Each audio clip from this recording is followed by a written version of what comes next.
Thank you very much for coming. It's welcome everybody. Great for you to join us. Really pleased to be here at Base London, and hope this fringe session will provide some food for thought, some discussion. Let me just explain a little bit about the foundation. This inaugural report was published earlier this year, and this is the report here, which you can all get off the internet about the future High Street. And that's what we're going to talk about today. So the foundation was set up towards the end of last year. It's a non-profit organisation, something we set up as Make Architects.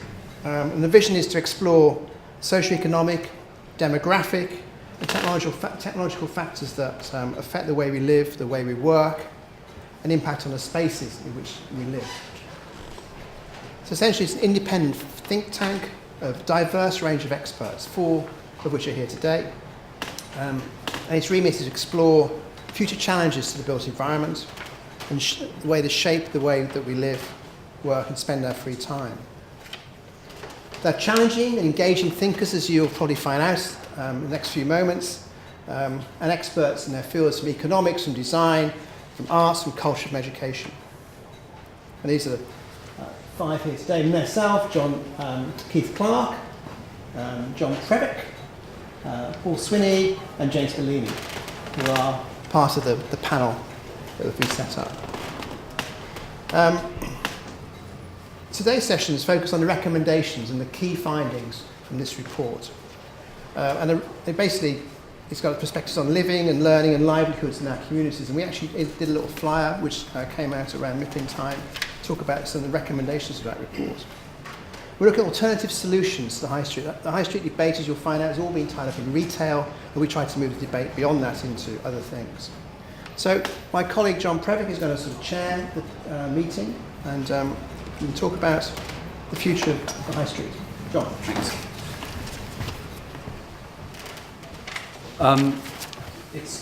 We're going to try and make it an open debate. What I don't want to do is to have these 4 guys just chirping away in the morning, one afternoon, and you just sitting there trying to get the word in. If you want to just slam in with a few comments or adjectives, please throw them there, because it would make it far more interesting. So, very quickly, what have we got? We posed a number of positions, and this is one of them. So what would happen if we look beyond the retail as a solution to bringing people back to the high street and town centre? So what our fear was that, in a sense, that retail was taking or hijacking the debate on the survival of our most precious of places, the places where we think people actually interact with each other and form relationships. So trying to think outside of that particular little sphere. And the other one, how else could these spaces be rejuvenated, making them, once again, places where people really want to be? Because the fear so far, or certainly the last 4 or 5 years, is that high streets have lost their sense of place, their sense of I want to be there and I want to be a party to it. I suppose you could blame the economy, partly, that's true. Shops closing, empty window, front doors and all the rest of it. But there's also, I think, a strategic and long-term strategy whereby these spaces have slowly been in decline. So we have a number of recommendations. The report, and as Ken has shown, is that document. It has an extensive group of articles and considerations that we've made, but we actually came up with 3 specific recommendations that we thought we would like to implement. And the first one is using learning and education as drivers for change. And in that, specifically, we believe that universities now are holding a very strong foothold in most city centres. And what they're doing is generating wealth, they're bringing in talent, and at the same time, they want to keep that talent. And more specifically, cities want to keep that talent. And the only way to do that is to try and engender a sense of industry and a sense of innovation. Where that can happen is perhaps producing areas in which, on the high street or city centres, there are incubator spaces into which these people can decamp. So there's a whole discussion about that. So we believe that's one of our key cornerstones. The second one is effective community and youth engagement. And what we mean by that is not only the cursory glance to the left and say what you want and what you want, that's fine, and we'll get on with what we said in the first place, but actually properly engaging. And how does one do that? is critical to the survival of high streets. And in this particular element, we've focused on the youth. We've been involved as an organisation and as as architects with a company called Open City, and we've worked extensively with youth in the community, and we've found that they have a massive and an important voice, which is currently not being heard. And we think that as part of our discussion forum, we should be engaging more with them. And our final one, a rather more straightforward one, if not very difficult politically to engage with, is the notion that youth classes might well be tempered slightly, or there might be some flexibility perhaps in the way that high streets can change from one use to another. Quite a contentious thing perhaps in a way, because some people might say, well, you're perhaps downgrading to the lowest common denominator, but with a little bit more help, I think something could come from it. So, how can this be applied to London? And we are going to pose two questions to our panel, and indeed to the group. And the first one I'm going to pose is the following. What can we do to enhance and develop the employment and commercial opportunities offered to London's high street? So I'm going to start, dare I say, with James on the end there, just to see what you think about that one. Well, to me, in the long run of history, the high street, the English high street, would probably be seen as a blip. This is the retail part of the high street, because that's really something that's going to change dramatically and is changing dramatically. Retailing is going through a massive revolution in this country. We are world leaders in terms of online shopping. We're the biggest in the world per capita, and way ahead of the next ranking, which I think is Australia. And so retailing itself is going through a revolution. So we've got to look at all the spaces. I'm not an architect, by the way, but I do recognise that architects not only should design buildings, but also design and think about the spaces around them, which is why this report and this foundation is so important. I think we've just got to be much more holistic when we look at our high streets and see them as a community. As a futurist, to me, the biggest challenge we face going forward is the future of our communities. Communities are being affected and changed by the ongoing rolling digital technology, the digital revolution. We do things now in a very different way from in the past, and the old traditional notion of fixed place retailing is going to disappear. How do you do it? You have to marry the digital age with that community and that high street community. And a very good example, for example, of a company doing that in the retail space is Burberry's. They've actually turned their flagship store into an online portal. It actually marries digital technology, with an activity which we recognise as quite traditional. So I think you've got to embrace all the opportunities of the digital age. I'll shut up in a minute. I know you didn't want us to bang on all the time. But when you look at employment and commercial opportunities, we've got to recognise that our economy is changing dramatically, and the jobs and skills and so on. I'm director of the Talent Foundation today, I'm wearing that hat. We've got to start recognising that our skill base is rapidly getting outdated. And we've got to use our resources, including our high street resources, and turn them into, as the report says, centres of learning and experience, which will deliver a new sort of talent pool for us. So it's a very big agenda, and I could bang on all afternoon, but I'll let somebody else go. Thank you for that. Paul, please, would you comment? I think a lot of it depends or hangs on the performance of London's economy and how that is changing, how the geographical spread of jobs within London is changing. And what we're seeing, certainly over the last 15 years, but probably even longer, is increasingly jobs are concentrating within central London. Why is that? We're sort of specialising in finance, advertising, architecture, for example. These sorts of jobs benefit from proximity to other businesses, face-to-face interaction where you go and exchange information. This is the notion of ideas that you were talking about earlier. So proximity is becoming increasingly important as the economy continues to specialise in sort of knowledge-intensive type jobs.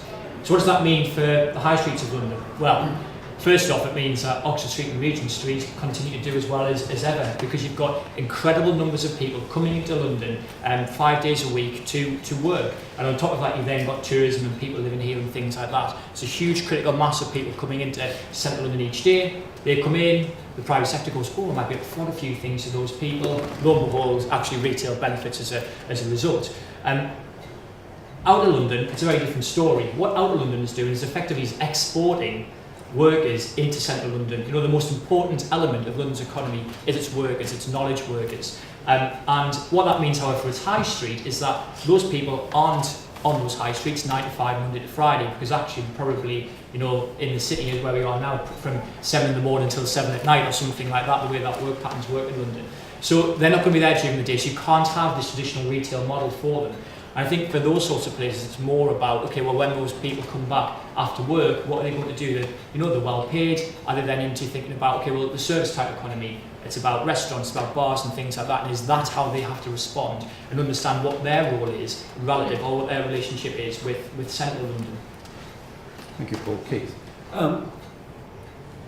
I think you can't prejudge what will happen with sort of retail in its voluble nature, because it will always be surprising. I think it always has been surprising. People said Oxford Street would die 20 years ago, and the problem with Oxford Street is you can't walk down the street because it's too crowded. But if you move away from big assets like Oxford Street or Regent Street, which are places which are exciting to be, and people do find it exciting to be, they're not always very convenient to be, but they're exciting, so people go there. Why are they going to go to Hammersmith? Well, because your transit node gets me there, and if we could make our transit nodes, and I mean the way I get off the bus and I get off the tube, how I relate between the two becomes actually a value additive proposition. And often it's not designed that way. They're actually quite mechanical, and they don't add to the sense of place. I have a great sort of sense. Public space is ambiguous. The more ambiguous it is, the more it can actually play. Unless you're in these unique Oxford Street, Regent Street. There's not many of those. Most of us are in strips which are kind of ho-hum. But if you can make the sidewalk more ambiguous and more usable, and you're there for the local community centre learning, the local healthcare learning, the local 3D printing shop, and actually move manufacturing back into the high street, where it once was, in the village high street. Blacksmith was in your village high street. And I think new technology will give us that ability. Planning does not accommodate that kind of massive ambiguity. And to have noisy things back on the high street, which is like, yeah, you can't do that. No, it's got to be silent and clean. And no, it doesn't. It needs to be vibrant. And that's a complete reversal of sort of planning attitude and societal's attitude to an economy. Can I just ask you, Keith, on that basis, if the high streets can get noisy, how are the people living up above the shop going to feel about that? You kind of need a sense of humour, because the rents will go down. You can make everything really vanilla blancmange, and that's fine. But you end up with curfews for teenagers. You end up with nobody doing it. If you go back to working class housing, you had a pigeon loft on the roof. You fixed your motorbike in the shed. People did stuff. Okay? People had tools. Now we live in apartments where about the only thing you can do is cook an Ottolenghi meal at the weekend. Okay? But chop quietly. That's not kind of a vibrant society, you know? Great. Ken, would you like to begin? I think it's really interesting. Over the last many decades, we've been moving people out of our town centres, out of our city centres, into out-of-town business parks, in the middle of nowhere we need a car to get to. We've been moving out of town, retail out of town, into retail parks with a car to get. The whole thing's just got to go the other way. We've got to get people back into the town centres, back into city centres. In London, actually, it's not that bad, but if you go to places like Birmingham, they're talking about building all over the north of Sutton Coldfield with new housing as far out as you can possibly see. Lots of the city centres are actually, have already exploded into the suburbs, and people, are not there. As Paul was saying, they're coming to London, they're going to, other cities. So I think you've got to reverse that, and there should be a complete ban on out-of-town retail, unless it's for, something really horrible like a sort of meat market or something like that, which could move out of a city centre into another place, or something really horrible could move out of a city centre. But the main things in terms of working, learning, and just living should be back in the town city centres. We're already having that massive influx into London now. The projections are that the city the size of Birmingham, in terms of population, will be deposited on London by 2050. Yeah. So what happens then is, where do people go to work? And I think the modern high-tech, intelligent, if I may call it that, generation, they're not really interested where to be in co-location, which is what I think you're trying to identify.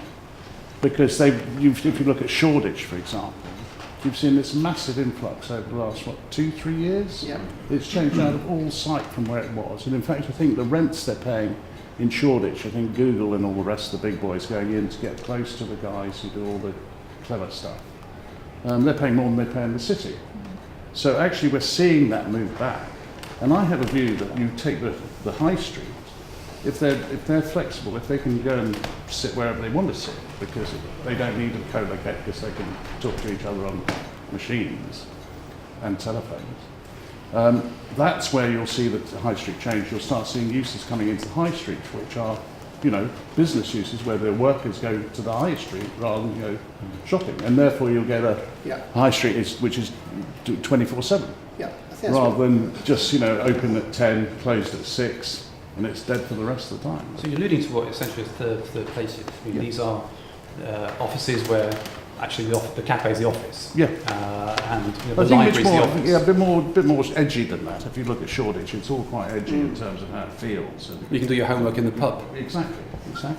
That's the way I see it. But they still congregate in one area. Yeah. And that's the interesting thing. Yeah. It all gets together. Old Street, Shoreditch, all these places. But they're now Even going with east. They're going tech- further east. So they're going to see Hackney, further east of Because of the economic, but that happened with But artists because it's too, cheaper. and in Soho. Okay. But they still congregate. They do congregate to, yes, but it's types of business rather than, Yeah, it's it's just individuals. types. And if you look at what Imperial are doing at White City, where they're actually using that big campus they've got, where there's some fairly old buildings there, and they're bringing in all the guys who do the sort of inventing of the drugs. There's probably some word for it. The 2 or 3 guys come together in an area, and say this is a drug we need to introduce, or this is some sort of solution to a problem we have in society, a medical problem. And they actually then congregate those together because they're all being given the same sort of thing. Yes, there is that co-location piece. But there are people who want to be independent of that and want to be freelance from it and actually be able to move around. What's interesting about that is actually what you're talking about, communities, aren't you? These are communities of like-minded people coming together, and it's gone on for centuries. Because what is Harley Street, places like that, where you get sort of centres of, I'll call them centres of excellence or specialism or expertise. And I like your notion, Ken, about the idea that you bring some vibrancy back in the high street. Because actually high streets are quite a new phenomenon, aren't they? In relative terms, in terms of what's on them now. I mean, I saw some research some years ago. I was doing some consulting for Amazon, and it said that the high street, this is about 10 years ago, will end up with hairdressers, mobile phone shops, and about 3 other categories, and they're so right, aren't they? You're talking about 2 different things here, aren't you? You're talking about major high streets like Oxford Street, Regent Street, and I'm thinking in my head, well, what about the smaller high streets? And okay, you've said this on London, we live in Windsor.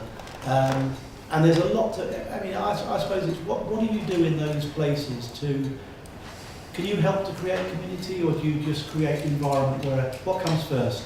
Do you create an environment where the communities will come in and take advantage of the space, and you get sort of, to me it's about a mixture of activities and interests. Yeah, community, 4th generation Italian here, right? Bellini. The best example I know of how to do it right is Bologna. About 30 years ago, when I was working with Hudson Institute on a report on the future of Paris, we went to look at Bologna, and what they did was they moved everybody out temporarily, and then they rebuilt the centre of Bologna, creating a social and commercial mix, or your blacksmiths or whatever, and then moved them all back. Okay, it had a communist local government at the time, but I think that was a fantastic example of how to do it right. And as a futurist, I talk about the long term. I mean, the next 3 or 4 years isn't very familiar to me. I live in the 2020s, and we're going through some massive social changes that will have an impact on all these things. For example, the fastest growing age group in this country is the over 80s. The fastest growing household type is the live alone, singletons. Not necessarily Chardonnay swigging Bridget Jones, but actually older people who maybe lost a partner or spouse recently divorced or separated dads. So there's a lot going on. Now, older societies and live alone societies need a different kind of built infrastructure. And one thing they will also need is a proper community. If you live on your own, or if you're an older person living in a community there, it's quite handy to have a hairdresser around the corner. I mean, I'm unfortunate enough to live in Notting Hill, and I say that unfortunate, I've been there many years, don't think I'm a top. I moved in there when my bank manager refused to give me the money to buy it because he said it was for the drug addicts and hookers, which it was. But I don't have a hairdresser anymore. They were forced out by the rents that were being doubled and trebled, you know. And that's anti-community. I think we've really got to rediscover the whole issue of community. A high street is simply a strip. It's not a community. It never was. I don't think. Go to Europe, go to the Mediterranean. They've got things called squares. But James, I mean, it's an interesting point you make, but an interesting point you're making too, sir, about the notion of actually not focusing on central London, but actually on the edges of London, where the things are quite different. The gentrification isn't quite the same. I mean, there are certain boroughs, perhaps the ones you're alluding to the west, where perhaps affluence is still prevalent, but go to the southeast, northeast, perhaps that hasn't quite happened. So, of the 150 odd high streets that London has, a good number, and that will possibly not survive. Now, is that a good or a bad thing, do you think? If they're not sustainable, should they just be left to die? I'd flip it the other way and say, would you put a subsidy in as opposed to an enabler that gave you a bigger return? And I think that's a straight investment issue. And it may just be money, it's a social value too. But I don't think you promote every high street because it's a good thing to have cheap shops. I think you promote social cohesion and allow people to do what they like with the stores. So if Notting Hill doesn't have any hairdressers, at some point all the people with hair will move out. Okay? It doesn't matter to me. It just doesn't matter to me. That's not a social equality issue that the posh have to travel to the hairdresser. What does worry me is an old age person who does need their hair cut for their self-esteem and is on heat support, income support, and didn't get a final salary pension. Can't afford and can't drive because they're too old. Can't go anywhere. That is a massive social issue that will cost me, a taxpayer, money in some way. The same for if I've got an ethnic minority woman who can't travel to her job because she can't afford the subway fare. That's a social cost, because that will cost me as a taxpayer. Forget about morality, you see. So I think it's an enabler. I think it's a real danger you overplan these. You know, the great thing about restaurants is they come up and they go bankrupt. Yeah. That's why they're good restaurants, right? And having hairdressers, good hairdressers, they survive. The bad ones go bankrupt, and that's great. I just think the ambiguity but to that is making the squares in the public space much more, you know, to be able to get off a bus and walk down the road in a civilized fashion to my hairdressers is kind of cool. And in a lot of places you can't do that because it's transit planning rather than community, social planning. Yeah? So who plans communities? I mean, I know who plans the buildings, what you can and can't do. I don't know who plans communities. That's why you need his Absolutely. foundation, because it doesn't happen. Could I make a point, actually? Wonderful that we've got this focus on this topic. Sorry, my name is Yasmin Sharif. I'm from Sharif Architects. Couple of observations. First of all, Ken, your panel is, you know what I'm going to say it for me. No? All male. All male. Thank you. And secondly, we have some wonderful statistics about the over 60s, over 80s is the fastest growing sector. And guess who most of the over 80s are? I'll let you say it, you know exactly what. And the high street are, yes, they're 80% are over. So most of the sector, and you know, I'm not originally from here, but I believe the vote was 1918, and if you were over 30, you could vote. And guess how many women we've got here? We're still not 50%. This is disgraceful. This is 2014, for God's sakes.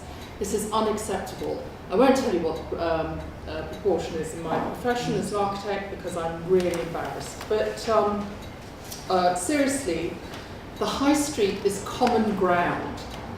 The infrastructure is there. And the reason it's not social is because of all these stupid use classes we have that hark back to the Victorian era. We need to just scrap all of that and allow it to be the noisy, vibrant, and if you don't like living next to a pub, then bugger off and live somewhere else. It's your choice where you live. And we've seen cities around the world that have invested in in their high streets as social spaces, and they are beautiful and vibrant, and you want to be there. And yes, we've changed the uses. So if the hairdressers had to go and the universities come in, there's a different dynamic, and it's great. But if it's always going to be a male voice in a male-dominated environment, we're never going to get there. Excuse me for talking out loud. I am very passionate about this. And in that main hall, we've been talking about resilience and about the diversity of London, but that audience, we are not there. We are not a diverse audience. Those voices are not being heard. And there is still this attitude that if you are not a white, male, middle-aged, white-haired person, that somehow your intelligence capacity is far inferior. And the women here are smiling because they know what I mean. But, it's difficult for you to understand as men what it's like to be on this side of my skin. And it is very frustrating because we are wasting so much money on doing the wrong thing. And if only you were more accepting that actually women have brains, they can help you. And I was really encouraged by Ken when he told me he made more babies than buildings. And that there is some really good Give me the statistic, go on. Right, well, I think we ought to move on if that's okay. So I think that's a vote for women. We have that vote and we can hear what you say. Actually, I think it's a vote for equality, Yes. which is different. Yes. If you look at the State of the Nation presentation yesterday, the ICE did, about all the national infrastructure issues, right, which is kind of a broad church of stuff, diversity was one of them. Because we can't afford to waste the talent to solve the problem of the skill set in the UK with the males coming through. We always win. So far we've always won. We're quids in, guys. You've got nothing to worry about, okay? It's true. But the society cannot solve its problems without being diverse. It's as simple as that. And that's why it was said, and Heseltine backed it up, and Adonis backed it up, because none of that got reported in the press. That gentleman first. Pete, can I get ourselves back on the subject? Thank you. Sir, you have your hand up first. John Whittaker, WYG. I'm a town planner by profession. It's true that I agree with the general thesis that we do need to diversify high streets, but it is true that probably about 2/3 of properties in town centres, i.e. high streets, are still in retail use, and we can't ignore that. In terms of changing uses, the government has introduced flexibility in the use classes order. It's a lot easier now to move, certainly from retail to other uses. And in addition to that, local authorities themselves have the power to create local development orders where they can define what uses can change to without planning provision. So the instruments are in place for local authorities to decide the future of their own high streets. Can we trust them? Well, we all have a vote, don't we? It's a democratic process, and they bow to pressures that are created locally. In terms of the number of high streets across London, they'll differ in all sorts of shapes and sizes, but what's true generally is that the hotspots are polarising to the bigger centres, which is a natural progression. So, to pick up one of the earlier points, I think it will be necessary to let some high streets go into relative decline. I think that's probably a natural process, and not something we should be afraid to do. Yeah, just an observation, a couple of observations. I'm actually from Sutton Coldfield originally, and School in Edgbaston, and obviously now work in London, Caroline from Marsh.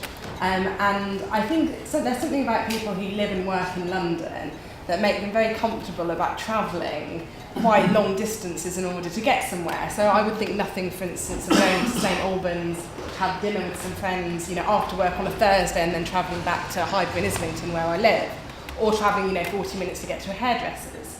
Whereas in Sutton Coldfield, 40 minutes is a day out sort of thing. So I think there's something to be said for the fact that you need these high streets in areas outside of London where you can easily access them. And then the second point was around transport, which is, I got trains, when I was younger, Sutton Coldfield into Edgbaston, but there's something about buses in particular in London that I think there's no class divide, no matter how rich you are, poor you are, social status, everyone gets on buses. Whereas in Sutton Coldfield, that is not the case. There is some sort of class status as to who uses buses, and I think that's true of Manchester, Sheffield, etc. When I visited. So I don't know how we overcome that, but again, I think that has something You make an excellent point about the report. It's up on that very point, the stigmatisation of bus transport and how people have to get off it, get on the bus and stop worrying about it, like you do in London. Yeah. Yeah. Why is it not the same?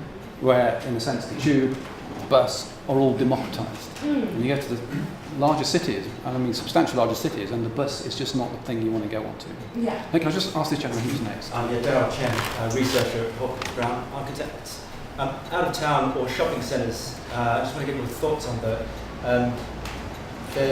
They obviously have their detractors. They're also wildly popular.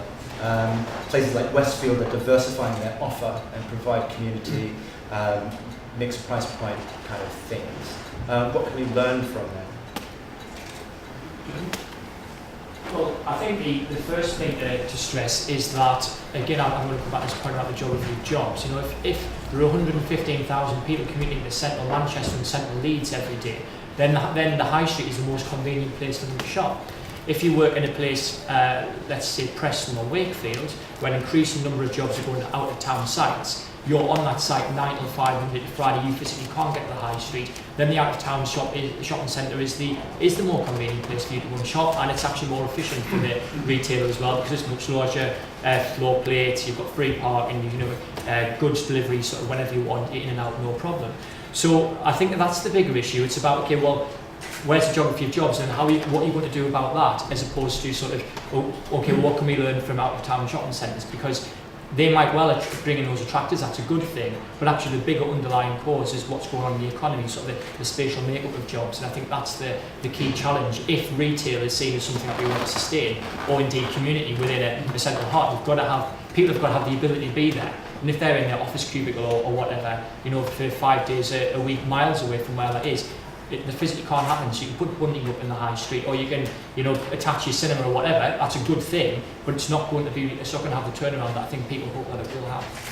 Okay, I'm going to ask one more, and then we'll go to the next question. Austin Smith, University of Hertfordshire. A couple of points. I was interested in the comments about bus and so on.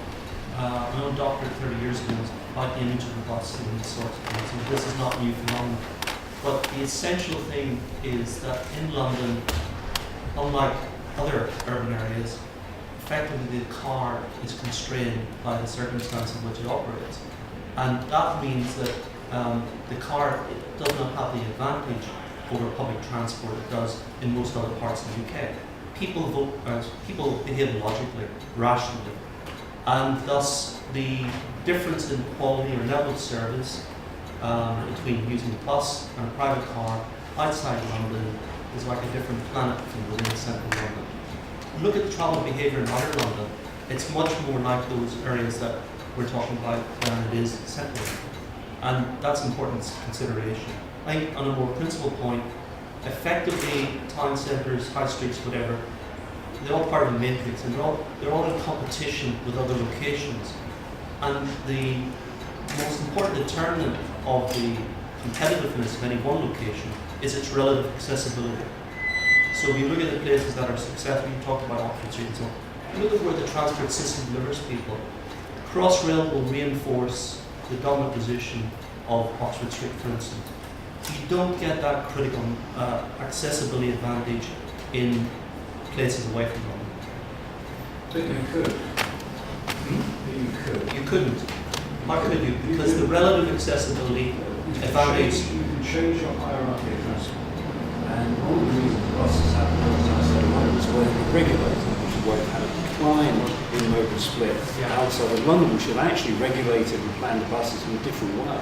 Yeah. And that's actually... Buses aren't regulated outside of London. Exactly, that's the problem. Sorry, yes, the Yeah. absence of Yeah. it. So, but that's a straight planning policy, which intervention in London has increased planning, that multi-modal use, and we have a congestion charge. And you can plan cities, and some American ones have started to do it, which actually starts to concentrate on those. Brooklyn has done it, Queens has done it, which is sort of parts of New Jersey have done it, where you can actually make that logical choice, a different logical choice, by nuance. And also, with the aging population, I know a whole bunch of people in Cornwall who are in their early 60s who are beginning to say, within the next 5 years, I'm going to move back into Plymouth. Because I can't live in a village which has no facilities, no doctor's surgery, no library, no theatre, no cinema, and I won't be able to drive. So where do I go? So you will see a demographic shift back to city centres. Or urban conurbations, I mean, forget city centres. I would agree to some extent about deregulation, but a more critical, important point is the imbalance in funding of transport between London and places away from London.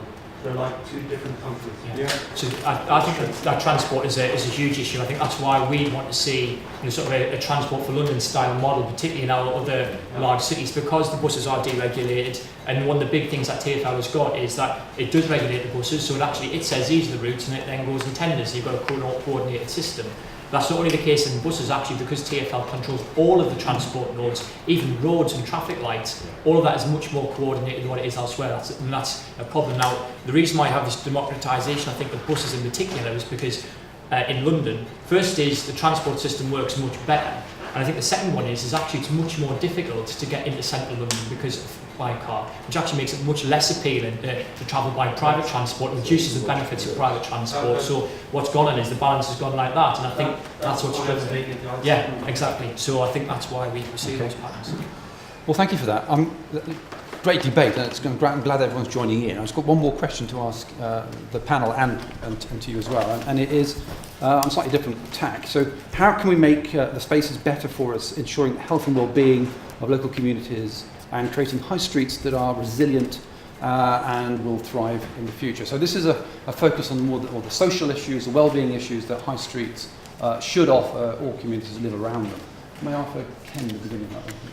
I mean, I think there's got to be better places to go. I think that's the problem with some of the high streets. They're not very nice places to go. So if we can actually improve people wanting to actually go there and enjoy them and do things there, then everything else will follow from that. So then we have to just make them the best possible spaces. And if we can't make them using retail, which has proved to be a disaster, looking back on it, they should be generated back into residential. We should move the retail to other areas, or different uses should come into it, like we talked about, new uses as well. So I think you've got to make them the best possible places to go, and that's the challenge as architects and planners. Okay.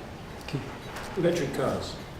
Electric cars, next generation electric cars, completely changes your high street. They're silent, and they have no exhaust fumes, they have no brake dust. So if all the cars in London were equivalents of BMW i3, and they're coming, they're selling them out, you can't get one at the moment.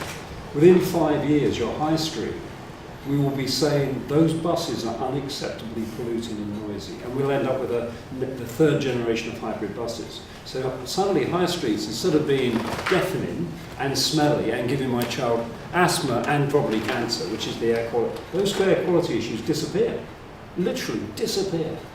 So the whole environment, oral and air, becomes a different game. And at the moment, all our high streets are actually arterial roads, virtually 100%. Even without changing the traffic limits and the accessibility, the environment changes. And pushing the electric car issue and low emission vehicles is fundamental to quality of life. Because if I can go to an out of town thing where my buggy doesn't get covered in soot, and I know the ppb parts per million is sort of way above the health standard, I'll go to the shopping centre that's air conditioned. And people will vote with their feet. That changes in half a decade. And what about the size of these cars? James is talking that we're becoming single families, like one person. Should we have one person cars? They're coming. You buy a Twingo now, it takes two. Electric Twingo. It's not a Twingo, it's something else. It's smaller than that. They have a one behind the other, four-wheel open-sided electric thing that Renault did. But these things are coming. And the issue that, why bother owning a car? You can rent one. A bunch of my friends in London use cars all the time, but they haven't owned a car for 10 years.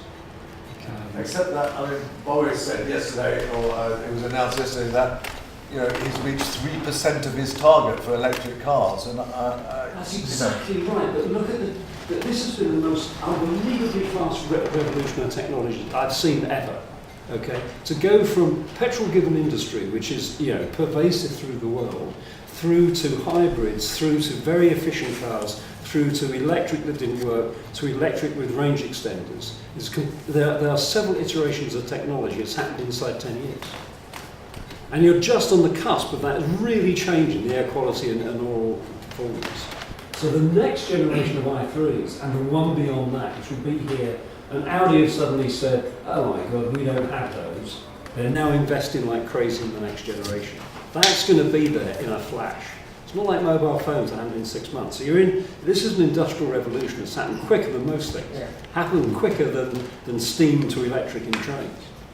This is amazing. In the 1960s, when I lived with my parents in Kensington, Harrods used to deliver their vans with an electric car, and the milk float when it replaced the horse was electric. But this has not developed. So But it didn't develop for a very good reason, because we subsidised fuel. Okay? Well, we developed Kodak cameras for a long time with chemical films until someone invented a different thing. We're now on that industrial change. So it completely changes. The take-up of electric cars in the next 5 years will be phenomenal. It's not slow. Sorry. Without stating, I think it's probably the obvious, the best high streets are the ones that don't have any traffic in at all. So, I think we've got to go beyond just replacing carbon and fuel cars with electric cars and try and push all the time, bit by bit, prioritise pedestrians and cyclists. But do you Roger, Bureau of Silly Ideas. It's true, that's what we do. I've been quite interested in a lot of the debates of where I've been watching local authorities tear down their car parks and respond proactively to we want a car-free society. And we've been saying, but it's going to go electric for a while. I completely agree with you.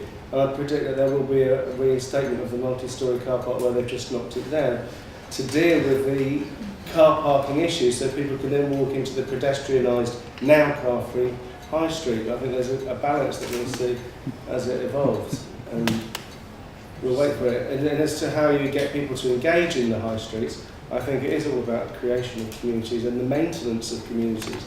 And one of the big fears during the regeneration processes, we alienate and we destroy the communities. And how do you maintain them as part of the process? I think it's a really big issue that's frequently overlooked.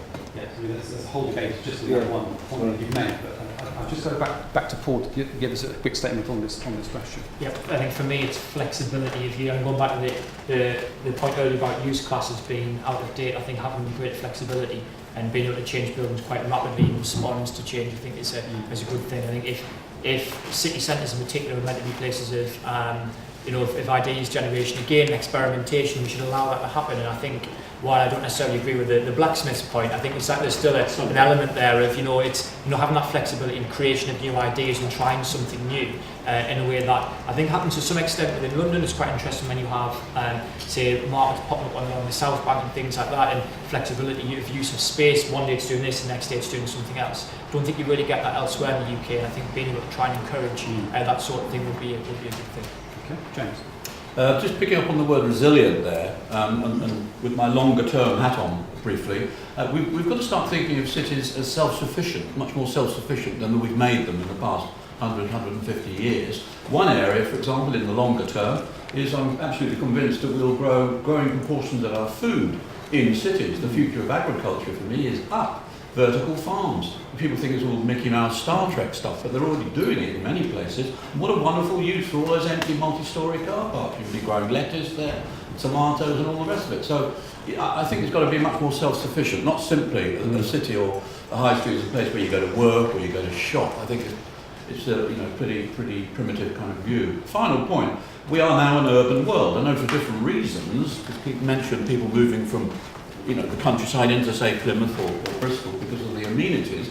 But every year now, 65 million people across the globe leave the land to try their luck in towns and cities. And that's sort of happening here as well for slightly different reasons, but it's all part of the same trend. And so I think cities have to be much more self-sufficient. Final point is, personally, my great crusade will be to make London far less powerful and far less dominant than it is.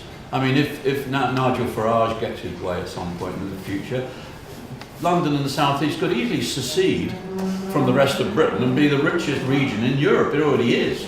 And I think that kind of feeds on itself. I don't say that with any sense of alacrity. I think it's far too dominant. It has been for a number of years, but it's become excessively so. Okay, thank you for that, James. I just sort of pose on that point of having Frisians down my high street, grazing on Frisians. Yeah, cattle. Anything from the floor on this final topic, on the social issue? Do you think that the cities will completely change? Because we've talked about building communities around work and more flexible environments for work. And property, particularly in London, is getting more and more expensive. So I work for Barclays, we're hearing more and more people talking about going to virtual models of working, where you have people working in totally independent locations. Do you think more people, I think they are at the moment, but I think it doesn't necessarily feed into this debate yet, but I think it will in future. As technology grows, working hours become longer and people want to become more flexible with how they spend their time. Do you think that's going to feed into people wanting more local amenities and building their social aspects into the high street? Okay, first and then. I mean, I just say, I think people go to work for social reasons. I mean, you could work anywhere. We can work in this room if we get a Wi-Fi signal, which we can't. But but actually, we go to the office every day because we want to be with the people we want to be with, and we need to socialise. We also need to actually, the way we do our job, we have to work with loads and loads of other people, and we talk to them. In the office or around the office. So I think the cafes, that intensity is really important. So people do still commute in, even though they're remote working, and they'll still come in 2-3 days a week or even 5 days a week. If you think about sort of communication technology, since forever. First we had, the letter, and then we had the phone, and then we had the fax machine, and now we've got email and we've got video conferencing. These things are becoming ever more sophisticated, and actually cities aren't becoming less important, they're becoming more important. The world's becoming increasingly spiky, even though we had all these proclamations of the death of distance, 10, 20, 30 years ago. And we see that in the data. That's why there were 9 new skyscrapers being built sort of around us now. And despite the cost of office space, actually, there's a benefit for that face-to-face interaction, that proximity that you don't get when you call somebody or you can't build that relationship with people. And it's sort of one interesting anecdote is Yahoo. Obviously one of the most sort of digitally advanced companies in the world, given what they do. They've banned home working. Now, that's only an anecdote, you've got to be careful about anecdotes, but it's part of a general and a much wider trend that increasingly proximity is becoming ever more important. So I think we'll continue to see that concentration and density. Thank you very much, Paul. On that note, we're going to have to probably stop because I know there's the 2 o'clock session starting in 2 minutes. Can I thank Ken, Keith, Paul and James, and can I thank you as well for coming and contributing and being vocal on all subjects, not just the High Street. For that, we welcome and thank you again.